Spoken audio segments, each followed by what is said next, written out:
the game.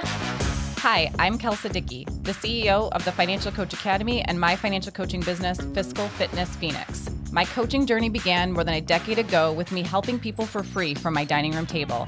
What was once a little business of mine has grown into a 7-figure company that employs a team of people. My goal is simple, to help you fall more and more in love with financial coaching. I believe financial coaching is the most rewarding way to make a living. If you are an aspiring financial coach or have been coaching for years, I'm here to help you create a business you love that gets your clients massive results. Let's get to it. Hey Coach, today we are going to be talking about running a business successfully with ADHD. And I have a guest with us today, and I've racked my brain over how to introduce this person. And I could overthink this endlessly and have so many different things I could share with you. And I decided instead of scripting it, I would just speak from the heart. So about 4 to 5 years ago, as a family, we sort of started a journey of learning about ADHD because one of our kids was diagnosed with it. And I initially had, I think, some skepticism and just really didn't understand it, didn't know much about it. And that began the journey of really trying to wrap our brain around it, go down rabbit holes with it, really ask ourselves, what does our child need in order to thrive in life and feel supported? And what kind of parenting techniques and different strategies can we use to really set our kid up for success? And I have done really a 180 on just sort of my understanding and appreciation actually for ADHD. And I truly believe that it is my son's superpower. I believe that he has been unleashed because of some of the practical strategies and tools that we've learned to be more creative and more focused and so much more confident. And that path led us down this journey of just really trying to understand it better. And my guest today is my husband, Michael Dickey, who really embraced that journey himself and came to realize that he himself has ADHD. And in learning the different tools and strategies, it really propelled him forward with his focus, his own engagement, his relationships, all sorts of things, and realized his passion actually wasn't financial coaching specifically. I'd been part of the fiscal fitness team for a number of years at that point, but in really helping other coaches, other business owners, other content creators who have ADHD to also thrive in their businesses. And so I would love to introduce my partner in crime, my better half, Michael Dickey, to today's episode. Hey there, babe. Hey, how are you, colleague? Fellow colleague. Hi. What do you think of my shirt? I love it. Whoever Good. got that for you is a genius. Hey, if you were Looks watching great on on you. YouTube, Michael and the kids got this shirt for me for my birthday a few weeks ago because I've been watching Saved by the Bell with the kids and we've been having a lot of fun. So this is like my new Saved by the Bell, my shirt. So I thought I'd wear it today for this interview. So I want to get started really just by diving in. We don't have a ton of time and we could talk about this topic for a very long time. I know you and I are both very passionate about it and really wanting to educate and encourage and empower those with ADHD. So let's start. What do you see or hear most often from the business owners that you work with who just so happen to have ADHD? Let's talk about that. So what does this look like? Yeah, I think with having ADHD and having your own business, there's a lot of pluses and minuses, but a lot of the things that I hear that are the negatives that people feel are, the first one is frustration and overwhelm. Because they're so close to taking that next step in their business and growing, but they're doing all of the things. They're doing everything. And so they only feel like they have time to work in their business, not on their business. They're doing the sales and the administrative things and creating SOPs, but also creating content and invoices and quotes and paying bills and scheduling and all of the other tasks and roles that they probably consider to be boring and tedious. So really what most people do, but also it's extra hard avoidance when you have ADHD, is that you avoid those boring and tedious things. But those things are important for business and they still have to get done. So they're frustrated and overwhelmed and disappointed in themselves. That's the next thing I see, because not only for that reason that I just talked about, but because they have a hard time finishing an idea. or a project. They usually get that initial excitement and the vision is like, oh my gosh, this is going to be so amazing. But they get to the execution and the planning part, and that is hard for people with ADHD. And so they fizzle out and they abandon it, which you get lots of disappointment in yourself. They feel like a failure because they drop the ball a lot. Missed appointments, forgotten tasks, or things that they were asked to do by somebody else. Dropping the ball on follow through and communication with prospects or referral partners or important people that can, get you business. So lots of disappointment for that lack of ability to follow through. And then I think the last two things are there's a lot of self-doubt and imposter syndrome because they continue to make these seemingly stupid mistakes and missed deadlines or just dropping the ball continually. And they think, man, I suck at this. I'm no good at being X. But in reality, they're probably doing really good at a lot of this stuff that they really enjoy doing and probably why they got in business in the first place. But when you're forced to do everything, even the tasks that you have no business doing, you end up feeling like you don't know anything. And the failures overshadow the wins that you get. Yeah, I mean, I think some of those sound a lot like most entrepreneurs on our journey at some point, right? Where we're wearing too many hats or we're spread too thin or we're experiencing imposter syndrome or, sometimes our follow through isn't the best or those types of things. So is there a way to separate somebody who is sort of struggling with somebody who has ADHD or somebody who's brand new to business and doesn't know how to do some of those things and is sort of acquiring the skills versus somebody who has ADHD and is struggling because of that? I think a lot of the issue is, like I said, I could be coaching just regular small business owners that don't have ADHD. Everybody has these same problems. But with ADHD, the hard part is there's lots of different things. There's the emotional dysregulation.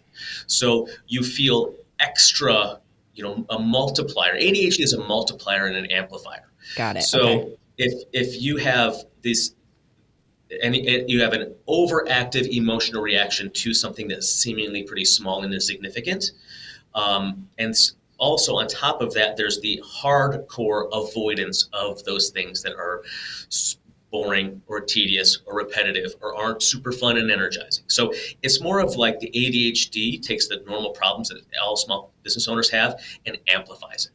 That's a really good way of saying it. So it's the volume in which you might be experiencing these things or the level in which you might be experiencing these things, because some of them are common for a lot of people, right? And it doesn't necessarily mean that you have ADHD. We're not trying to diagnose anybody through this episode, right?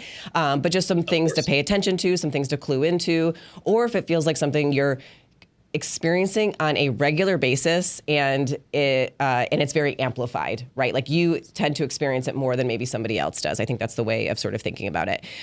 What are some resources that you would recommend to business owners who would like to explore the topic of ADHD more? So they're sort of like brand new, but some of the things you're saying sound familiar and they're like, oh, their interest is piqued right now. What are some good resources? Yeah, I'll say this first, is that I'm not a doctor and I'm not going to tell you that you need to take medication, but I think that if you do think you have ADHD, that going to a psychiatrist of some kind, getting diagnosed if you aren't diagnosed, but also really considering medication. And I'm saying that not as a doctor, but ADHD medications are some of the best researched and safest and most effective pharmaceuticals on the market today. They've been around for so long that they're just really well researched, and they know that the risks are relatively low compared to most other. And I'll say this: the risk-reward ratio is really high because it's going to help you as long as you kind of get it dialed in, and we'll talk about that in a little bit. But medication can make those boring and tedious tasks that we avoid doing significantly more manageable. And the key is finding that psychiatrist that will proactively dial in your dose for you. And it's really about experimentation, unfortunately, because there's so many different types of medication and things that they do and dosage. And I was just talking to our son's doctor the other day about his dose, and she said Adderall specifically, but most ADHD medicines are one of the only medicines that don't get dispensed and administered because based on your weight. So our son has almost as high of a dose as what I have, and he could probably have more. And so somebody that's weighs less than me could have a higher dose than me. But it's you got to find what's going to help regulate your brain the best. So resource-wise, and also there are lots of quizzes. If you just Google, if you don't know, if you're not officially diagnosed, but you feel that I drop the ball a lot, I'm easily distracted, I have all these ideas, but nothing ever gets done. Those are kind of the classic, biggest issues for entrepreneurs with ADHD, but you can just Google ADHD questionnaire, and and they're the same ones that psychiatrists use, and you can bring that into your physician or psychiatrist and say, I took this, what do you think? And they're like, yeah, it sounds like you do, and here's the plan, and so those are very helpful. Yeah. As far as books go, there's lots of ADHD books that are out there, and they're all pretty darn good. But there's two that I really like, and the first one is called ADHD 2.0. It's by Doctors Hallowell and Rady, and it's newer, but it really talks about destigmatizing ADHD and medication and new treatments and considerations that nobody has really, that they're just starting to talk about. For example, using physical therapy exercises and balance training to help improve your ADHD, because there's some correlation between your vestibular or your inner ear and ADHD. So that was pretty interesting. And the other one, which is really good, is called Succeeding with Adult ADHD by, and I have to look up, I can never remember her name, but Abigail Livrini, and she is a psychologist, a PhD, and that one is really good for like day-to-day strategies that you can use, and just lay it out there like, hey, here's a tool for your toolbox, here's a tool for your toolbox. So that was really, really practical.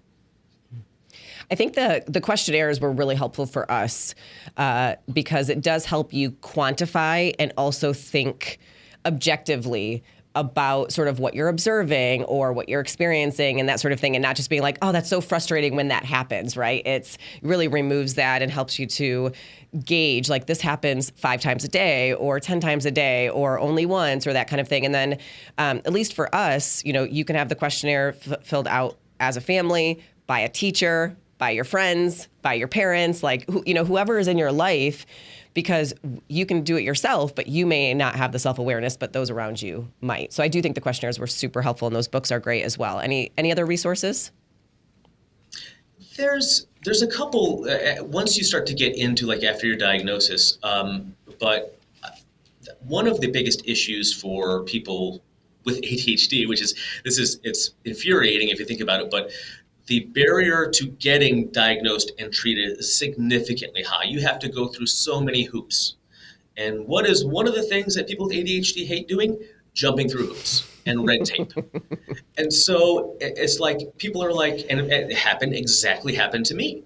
It's like, okay, it's probably not worth it for me to jump through these hoops to get diagnosed finally. And so I'll just deal with it. I'll deal with it. I'll be fine. I'll make it work. Yeah.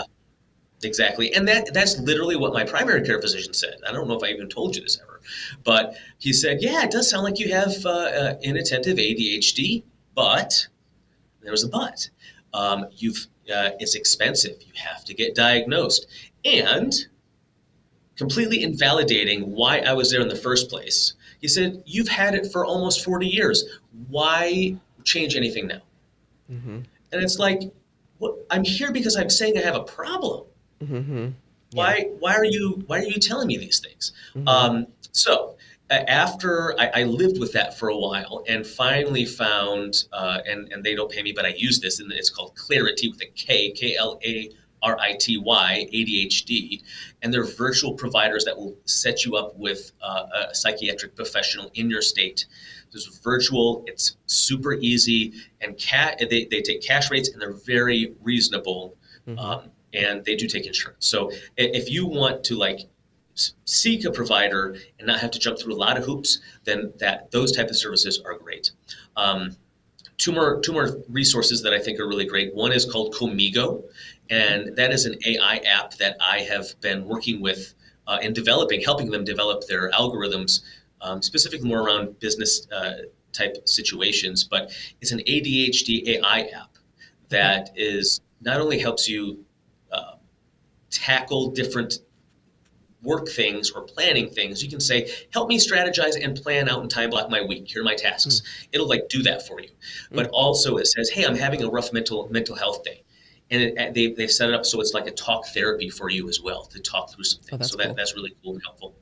And then TickTick is an awesome app that is really a task management app, but it's great for keeping track of the things that you do have to do and organizing yourself in a very simple and flexible way. And I think we'll talk about this in a little bit, but using it as a second brain to get all of those butterflies that are flying around your head, get the important things out of your head into a second brain so you don't have to think about everything that you have to do. Yeah. Do you mind sharing a little bit about what you experienced with your ADHD before you were diagnosed and started medication compared to now, as far as tackling your day and those types of things? I think the firsthand experience might be good for people to hear. Yeah. I don't even know where to start because I've lived with it for so long, and now it's so different after being on medication for a year. But I mean, there's little to no planning. I would just wing it and go throughout the day, which is not the best thing to do when you make your own schedule. I remember specifically thousands of times where you told me to do something. You said, hey, would you do this? Would you do this task? Would you? And I would say, sure, yeah, of course I'm going to remember that. And do I remember it? No. Did I? No, absolutely not. So, and not only is that just things don't get done, and I feel bad about that, but I also put that back on you. Mm-hmm. And that is the part that hurt me the most is putting that stuff back on you. Yeah, you used to, or at one point you had described this, and I thought this was just really good, about your brain sounded like 5 guitar solos playing all at one time. Can you speak to that a little bit, of sort of like what is happening in your brain before and after a medication sort of thing? Yeah, it literally felt like I was listening to 5 different heavy metal guitar solos all the time. So constantly being pulled by different things. If I went to have a meeting with someone, I could not focus on what they were telling me. I was focused about everything else in the room. When the door opened, when somebody walked out the door, the light flat, like anything was so distracting. And I was hearing 3 different conversations at the same time. It's just hard to process all of that. And I think to some point where I was really hesitant to engage in conversations with people, because I felt like, and I don't know if it came through that way or not, honestly, from other people's perspective, but I would want to say 5 different things at the same time and didn't know what to say. And so I felt like I was stumbling over my words, and it made me feel stupid. And when I would avoid those type of situations where I have to talk to people like that. Then the day that I took that medicine for the first time, like within an hour, it was like all of a sudden I remember I was standing in the kitchen, and all of a sudden the guitar solos went away. Did I tell you that right at that point? Uh-huh. Like, I don't know if it was right at that point or when it was, but I remember you telling me about it. I think it's such a perfect example. So keep going. Sorry. Yeah, that's okay. But then it was just like calm classical music, just like nothing. And I was like, oh, I can actually like think about what I need to be doing and focus on one thing and not have all of these distractions. And I guess, maybe a good analogy would be like if you're driving in New York City at rush hour, like all of the input and stimulus and honking and noise and things you have to watch out for compared to driving leisurely through the country where there's no traffic around. Like that is literally what my brain went to or from and to with medication. And that day that I took it, I went and worked for 6 hours straight. On a project or two. I took breaks, but I was like, I don't need to take breaks. It was like I've never had this amount of focus in my life. So it was like the traffic in India versus rural Michigan. Okay, got it. That's a good analogy too. I just remember one time you saying, this was, really early on, and we were married, had been married at the time for 17 years, I think it was, and had figured out quite a few really great things. And so after 17 years, then all of a sudden you started medication, and then it was like communication styles changed, and so much like you're describing, right? Like the way you could articulate your thoughts changed. And I remember one time you saying, so today I'm going to do this, and then I'm going to do this, and then I'm going to do this, and then I should get it done about this time. And I remember you just sort of like just talking about your day in like a sequence, and me just being like, what is happening right now? Because that was not like, who is this guy? Yeah, that was definitely not like your forte before. And even with, Alex, he can have, and this is one of the most beautiful gifts that I believe, just understanding this better and getting that diagnosis, and, in some cases medication for us, but it doesn't always have to be that way. Just knowing these tools and strategies and stuff. I think the most beautiful gift that we've gained through this journey is the level and depth of conversations we can have with our son now. And a lot of it, I think, is because of what you're describing. He maybe can't articulate it in such detail because he's a little kid. But you couldn't have a conversation about one topic with him, he sometimes couldn't finish sentences even because you could tell that his brain was already onto 5 other things or observations, or it was like a ping, ping, ping, ping, ping constantly, in his brain. It was almost like you could watch it happening. And now, we can sit there and just have great conversations, and he can tell stories and he can embellish, and it's so cool. Okay, so thank you for sharing that sort of personal experience, but let's get back to speaking about from a business perspective a little bit. What are some common obstacles that a business owner faces when they have ADHD? Yeah. I want to start by saying that if you are a small business owner with ADHD, that you're not alone. It's not something that I think a lot of times people feel like this is my burden and nobody else has this, and I'm going to figure it out all by myself, and I can do all the things. And I know that you, as a small business owner with ADHD, have some amazing strengths and gifts to give to the world that can significantly help people. And there's just not one single person that can do everything. It's just not possible. No one has that mental energy to do everything that is required of you. And we're all born with different natural limits to our mental energy capacity for certain tasks and roles and responsibilities. For a lot of people with ADHD, we really only have like a shot glass size cup for planning, the mental energy it takes for planning and organizing and performing the same repetitive actions over and again. And we just naturally resist and avoid doing that. But with ADHD being an amplifier, like I said, if we find something boring and don't have that mental energy for it, we avoid and resist doing that really hardcore. So if you've done that in the past or you continue to do that, it doesn't mean that you're a bad person. It doesn't mean that you're less than. It doesn't mean you're stupid. It just means that we have some executive dysfunction that we can get around. I still do a lot of those things. I'm not perfect. So just because I'm a business coach for ADHD entrepreneurs doesn't mean that I'm like, I do everything exactly correct all the time. Like, it's okay, but it's like okay. Me, I do. I'm just kidding. Just joking. Yes. I have a big gulp size cup of planning and organizing. That's you're a shot glass. I'm a big gulp. Yes. But really, I think it comes down to the obstacles that they have. A lot of the times, and what my coaching is around, is identifying what are those tasks and roles and responsibilities that you can lean into, that you love doing, that are energizing, that are fulfilling, that you can get hyper-focused on and be productive at the same time. And then also identify these specific roles and tasks and responsibilities that I call your ADHD kryptonite. And those are the things that you don't know how to do well, you hate doing it, it's draining, all of those things. And you have to give yourself permission to not do those things anymore. And if we have time, we might be able to talk about some strategies that you use to do that. But I think the biggest obstacles are, one, thinking that you have to do it all by yourself, not being able to ask for help. And two, knowing that there are some things that that it's okay that you don't do, but you have to, the hard part is knowing how to get those done and you not do them at the same time. Yeah.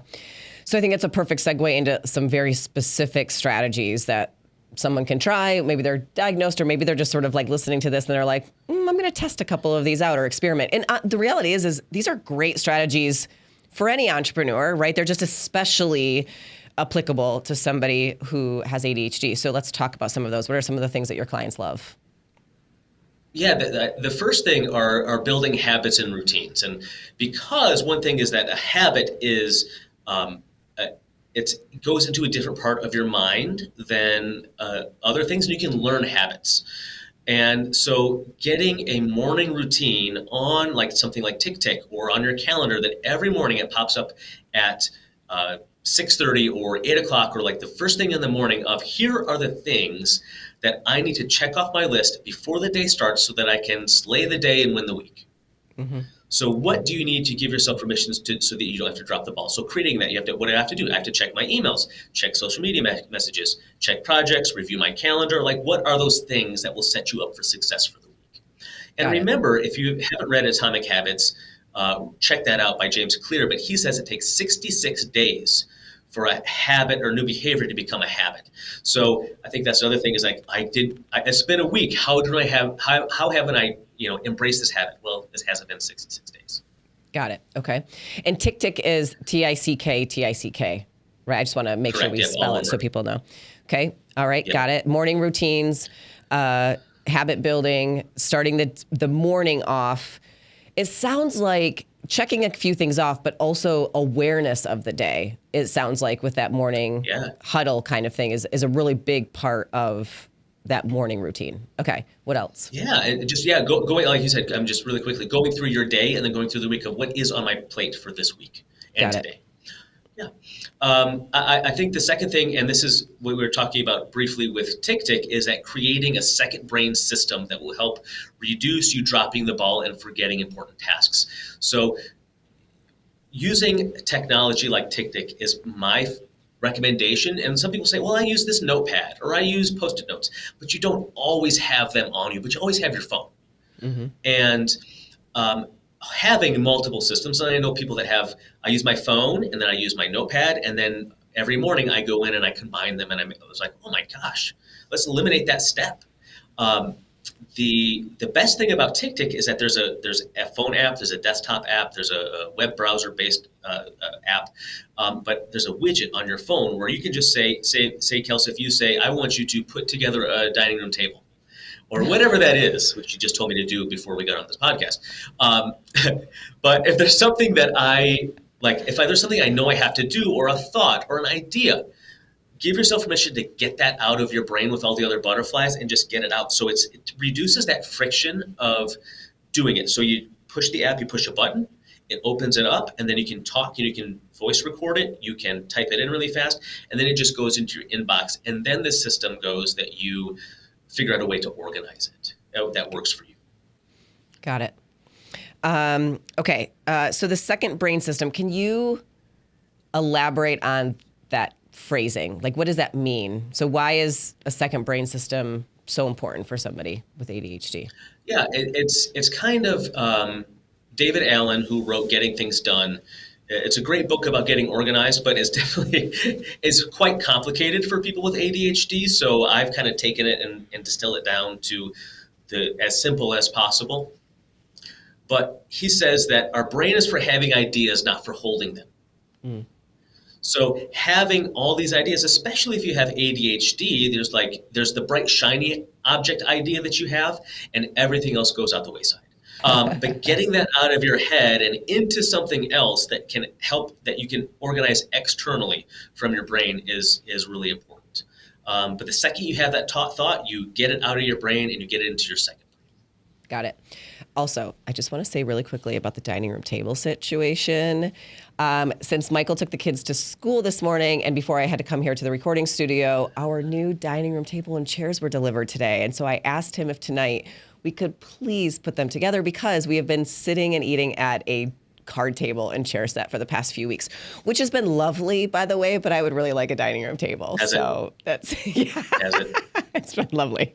Okay. Okay, what are some other strategies that you like to recommend?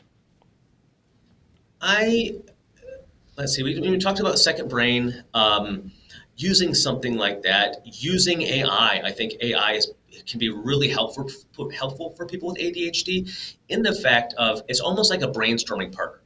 Okay. It's saying, and I personally use it, especially Comigo, for when I know here are my weekly objectives that are going in alignment with my quarterly goals. This is what I have to get done to reach my quarterly goals and it's like 4 things.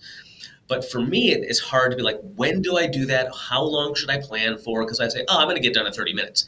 And really, it takes 2 hours. And I don't have the 2 hours. So you can go into ChatGPT or Gemini or Comigo specifically and ask it to say, hey, can you help me prioritize my week and time block my tasks for the week?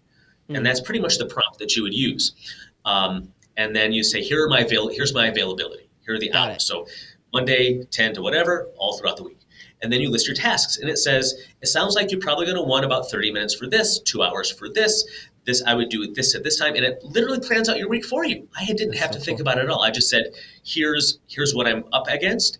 Tell me when I can do it. And it's like, that would have taken me, I probably would have taken me my whole life to actually do that. I would never have actually finished it. I would abandon it. But now it's like, okay, that makes sense. Great. Thank you. Yeah. It does all the work for me. So it's really any support or help that you can have with the planning and organizing of everything, really. Your day, your tasks, got your thoughts, everything. And I know you, one of the things I hear you say all the time is that people with ADHD need to lean into their strengths and their ADHD superpower. So can you talk about that a little bit? Yeah. Your ADHD superpower, there's another term for it is, if you read The Big Leap, is your zone of genius. There's lots of terms for it, but I like to use the ADHD superpower. But it's the things that you love to do. It's the things that you're good at. It's the things that energize you. It's the things that only you can do. That is also the things that generate revenue for you, but also the things that are fulfilling and give you purpose in life. So that's what you want to lean into. And like I mentioned before, I didn't start my business to do these boring things. I started my business to XYZ. I wanted to just help people and talk to people. I don't want to balance and look at profit and losses and all of those things that make people want to vomit in their mouth. No offense, Kelsey. Unless you're a financial coach. Right. Yeah, exactly. But if every other task or responsibility that does not check those boxes, that's your ADHD kryptonite. But they still have to get done. And so did I explain the difference between ADHD superpower? It's like, what are those things that you're really good at and that you love doing and you have that energize you and don't drain you.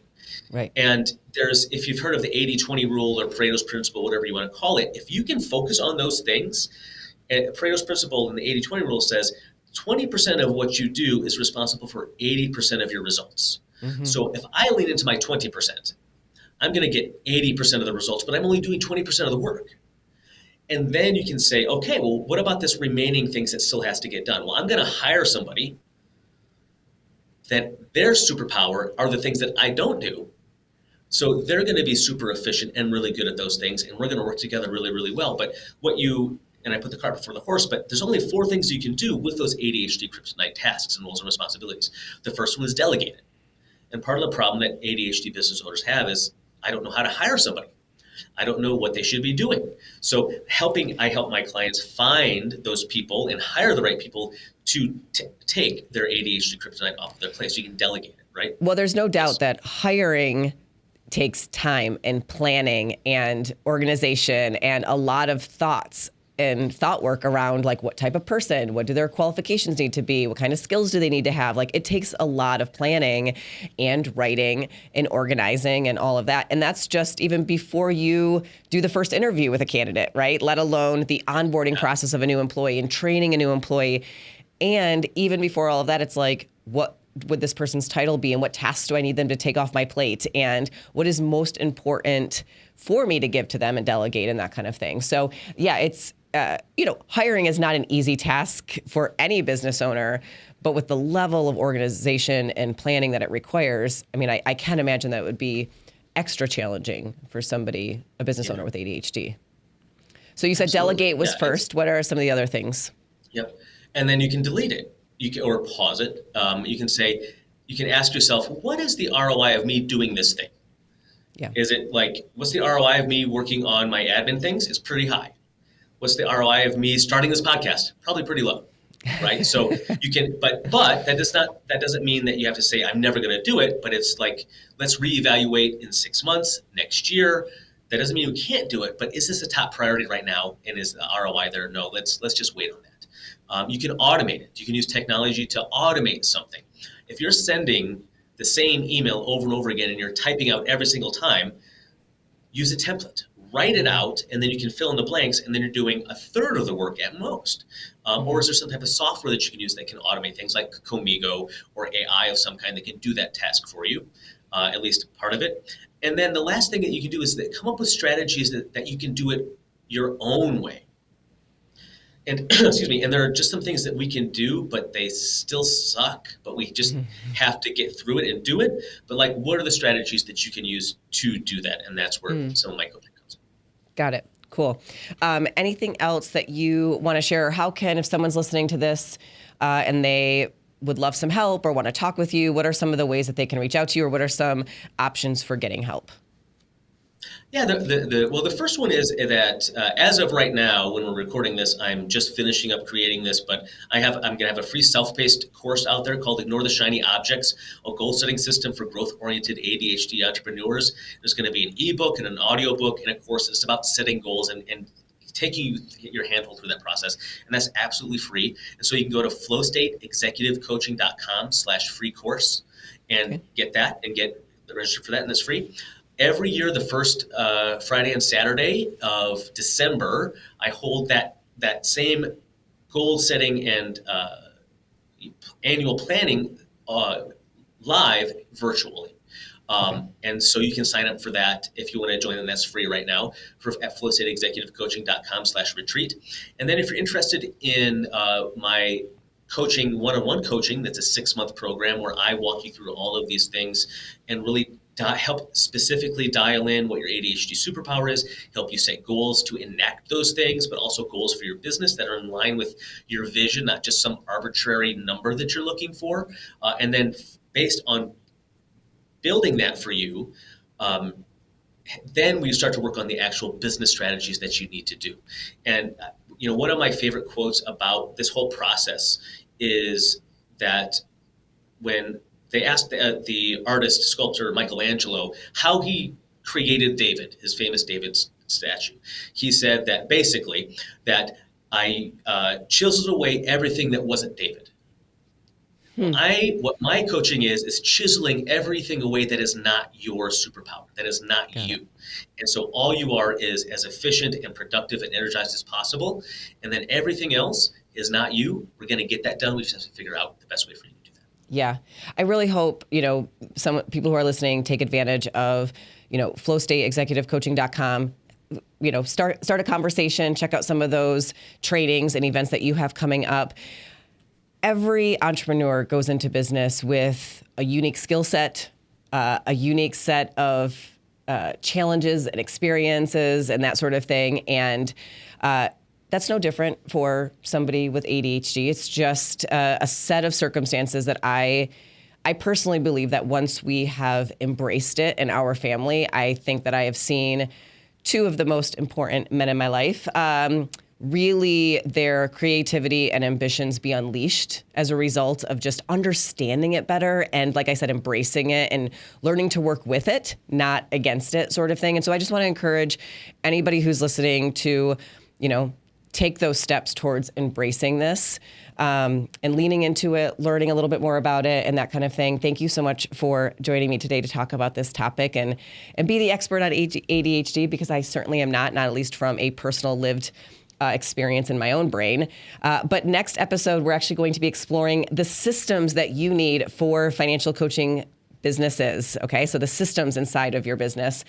Don't forget to hit the subscribe button. And if you liked this episode, give me a thumbs up, leave me a review on Apple Podcasts, or drop me a comment on YouTube. I really appreciate it, and I will see you next week, Coach. I believe financial coaching is the best and most rewarding way to make a living. I truly love what I do. If you're ready to learn and see how to become a profitable, successful financial coach, check us out at financialcoachacademy.com to learn more about our online courses, free trainings, and events.